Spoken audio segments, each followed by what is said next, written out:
안녕하세요. 이번 시간에는 이 농지 분배에 대해서 좀 더 자세히 설명드릴게요. 1949년 6월 21일부로 우리나라는 지주제에서 자경제로 바뀝니다. 왜 이게 자경제로 바뀌었느냐 하면은 조선시대부터 일제강점기까지 우리 농민들은 농지를 소유하고 있지 않았어요. 전부 소작으로 먹고 살았는데 그 소작류에 반발하는 농민운동이 수차 발생했습니다. 그 농민운동이 영향을 받아가지고 대한민국이 농지분배를 단행합니다.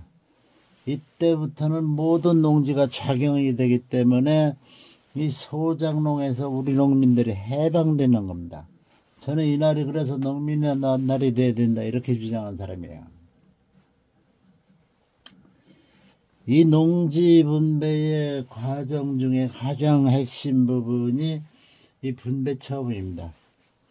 이 분배 처분이 뭐냐?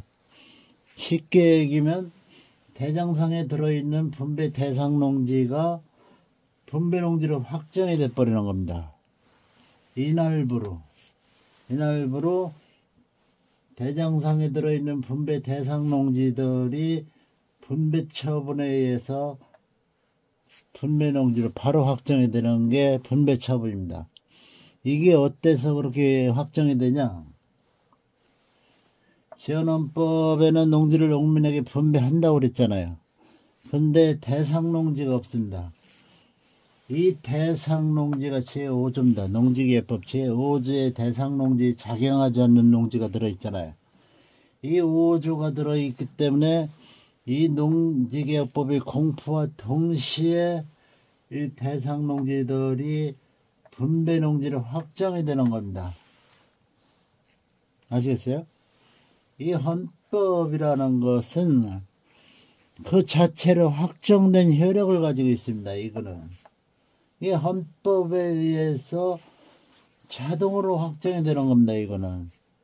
그리고 이 분배 대상 농지에 대한 소유권이 강제로 실효가 됩니다. 이게 몰수입니다. 그리고 이 분배 농지를 취득할 권리가 수분배권자예요. 그렇기 때문에 이때부터는 더 이상 비자격 농지가 존재할 수가 없는 겁니다. 이렇게 분배 처분이 일어난 농지를 행정처분을 통해서 현실상의 소유자를 인정을 해버립니다. 다시 인정하는 거예요. 이 권리는 대장상의 권리는 실효됐기 때문에 행정처분을 통해서 현실상의 소유자를 인정하고 그 행정처분을 가지고 다시 등기를 취득함으로써 작용이 완성이 되는 겁니다. 농지분배라는 것은 이것만 이해하면 쉽습니다. 이 헌법의 특성, 이 헌법이라는 것은 절대성도 있어요. 그렇기 때문에 이 행정처분이 잘못됐다 해서 이 농지분배 처분도 실효가 되지 않습니다. 엄격히 법률적으로도 행정처분은 농지개혁법에 근거한 것이고 농지분배 처분은 헌법에 근거한 것이기 때문에 이 행정처분이 잘못됐다고 해서 분배처분도 실효가 되지 않습니다. 이것만 이해하시면 농지분배를 쉽게 이해할 수 있어요. 제가 예를 들어 볼게요.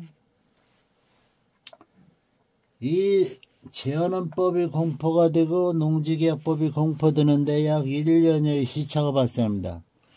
왜 이렇게 시차가 발생하느냐 하면 우리 농민들은 이 친일 지주들한테 보상을 해주는 걸 반대했어요. 무상몰수 무상분배를 해달라고 그런 거예요. 근데 이 지주들은 이걸 이념적으로 받아들인 겁니다. 우리가 무슨 공산주의냐, 왜 북한을 따라하려고 그러냐, 우린 그렇게 못한다, 반대를 한 거예요. 최종적으로는 그럼 국가가 일정 부분 보상을 해주고 세수가 부족하니까 상환을 통해서 충당을 하자, 이렇게 된 거예요. 근데 여기 1년여 동안 현장에서는 엄청난 혼선이 발생합니다. 이 지주들이 이제 땅을 다 뺏기게 생겼으니까 강제로 막 처분하는 겁니다.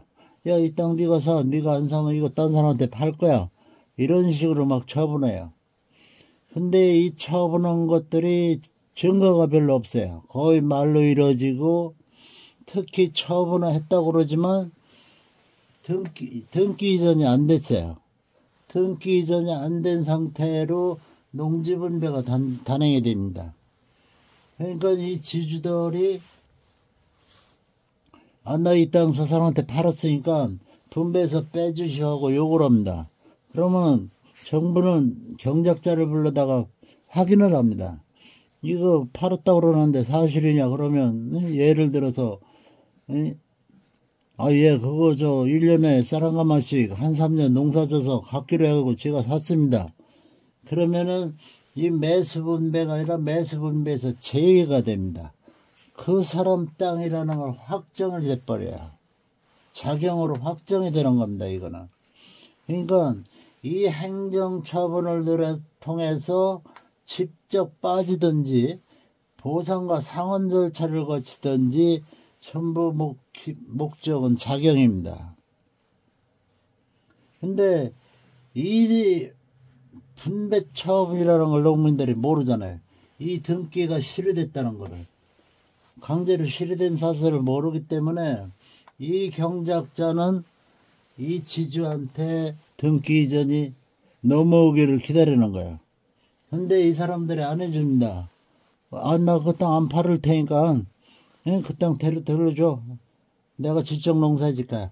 이렇게 되든 할 말이 없는 겁니다. 농민들이 뭘 모르기 때문에. 그렇게 해서 뺏긴 농지들이 상당히 많아요. 여기서 빠져나간 놈들이 다시 일리 갔다는 겁니다. 두 번째 사례를 설명드릴게요. 이 정부가 일정 부분 보상을 해주고 분배농지에 대해서 가등기를 합니다. 근데 그게 농지 분배가 다 끝날 때까지도 등기 이전이 안 되고 국가가 가지고 있어요. 그러니까 농지 분배가 다 끝나고 나니까 이 후손들이 국가를 상대로 소송을 냅니다. 그 땅 농민한테 분배한다더니 왜 분배를 안 하고 국가 네가 가지고 있냐? 돌려줘. 그래서 국가가 패소를 합니다. 법원이 뭐라고 판단했느냐? 농지 분배가 다 끝났기 때문에 더 이상 분배 농지를 국가는 농민이 아니기 때문에 분배 농지를 소유할 수 없고 이 분배권자가 확인된 농지를 제외하고 나머지 농지는 다시 돌려주라고 합니다. 그래서 이 분배 농지들이 다시 일리 들어갑니다. 이게 조상 땅 찾아주기 운동입니다. 이 조상 땅 찾아주기 운동이 잘못된 게 뭐냐? 이 분배권자를 찾아서 농민들한테 분배를 해야 되는 겁니다. 이 분배 조치를 우선 하고 분배받을 사람이 없다 그러면은 그때서는 이게 가야 되는 겁니다. 정부는 이걸 안 했어요. 그러니까 이 분배 농지를 다시 친일 지주들한테 상납을 한 겁니다. 보상까지 해주고. 아시겠어요? 이게 굉장히 슬픈 얘기입니다. 그러니까 우리 농민들은 아무것도 모르는 거예요. 이거를 이렇게 도표로 만들어 갖고 설명해 준 사람이 한 명도 없습니다. 이 분배 처분에 대해서 알 수가 없는 거예요. 그러니까 우리 농민들은 뭐 내가 분배받은 땅이 있는지 없는지 뭐 어떤 놈이 팔아먹었는지 아무것도 모르고 그냥 살고 있는 겁니다. 참 슬픈 얘기입니다. 거듭 얘기하지만 여기서 제외됐다는 것도 그 사람의 자경이기 때문에 제외된 거고 이 보상과 상환도 이거 피할 수가 없는 겁니다. 이것도. 왜? 보상 신청을 하게 돼 있어요. 보상 신청을 안 하면은 무상물성 무산부해야 되는 겁니다. 그냥 바로 경작자 땅이 되는 거예요.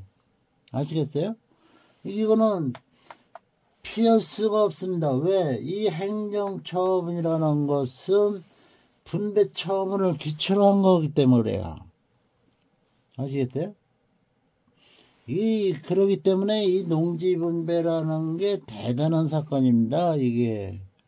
이 농지분배가 일어남으로 인해서 친일 청산은 물론이고 양관과 평민으로 갈라진 이 봉건사에 대한 물적 청산을 이룬 사건입니다. 이게 그뿐만 아니라 민주국가로 가는 토대가 되고 농촌경제가 발전이 획기적으로 일어나고 이 산업사회로 가는 토대가 된 겁니다. 왜냐하면 이 보상금을 가지고 일제가 남긴 공장이나 건물을 입찰받는데 최우선권을 줬어요. 이 지주들한테. 그 사람들이 재벌이 된 겁니다. 아시겠어요? 이 농지분배가 우리나라 역사에 끼친 영향은 대단히 큽니다. 근데 지금 이 농지분배라는 게 흔적도 없이 사라졌습니다. 참 슬픈 현실이에요. 지금이라도 이 농지분배에 대한 역사가 제대로 조명이 돼야 됩니다. 제대로 조명이 돼서 역사에 제대로 기록이 돼야 되는 겁니다. 이게 완전히 이거는 농민의 역사예요. 우리 농민들이 이걸 주장해야 되는 겁니다. 아시겠어요? 다음 시간에는 제 경우를 설명드릴게요.